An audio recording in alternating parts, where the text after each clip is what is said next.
Got a 92 Polaris Indy 440. It's running kind of funny. It's been sitting in the guy's barn for a while. Pulled the carburetors off. Just gonna run through them quick. I'll show you what to do.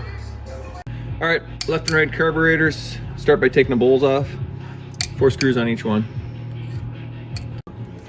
So got the bowls off, and you can see this one here, it looks like there was a little bit of water in there with the gas. Gas either way is pretty old, pretty stinky. This one here, you can see it really started to get yellow. So probably what we'll do, I'm gonna just clean out the bowls real good with some gas, clean the block, carburetor block, and then I'll pull the jets out and show you what to look for.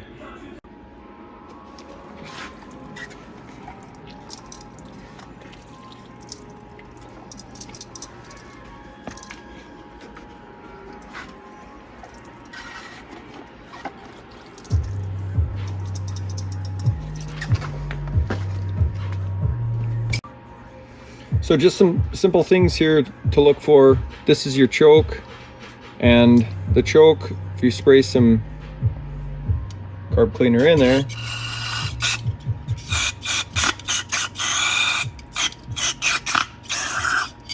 you'll see it comes out this. So this is your choke tube here. And just want to make sure all these ports are clean, make sure the hole's blown through. That'll take care of the choke. This here would be your high speed. You can pull the jet out 9 times out of 10. There's no issue with the high speed.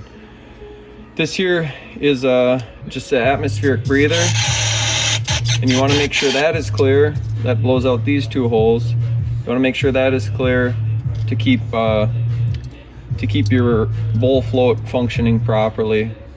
Then on top of that, this is where your fuel goes into the carburetor bowl through the inlet needle and seat here. And again, kind of just what to look for. If you have fuel line hooked up to here, this should sit about level and should stop the fuel from going into entering the bowl. So kind of the last thing, these carburetors are pretty simple. There's not really a whole lot to them. This here is just your another air jet port, but make sure that's clear. This here I think that's your choke jet port. Make sure that's clear. I'll pull the pilot jet out. Usually that's where a lot of these issues are with these snowmobiles that have sat for a while. Want to make sure you have a screwdriver that fits properly.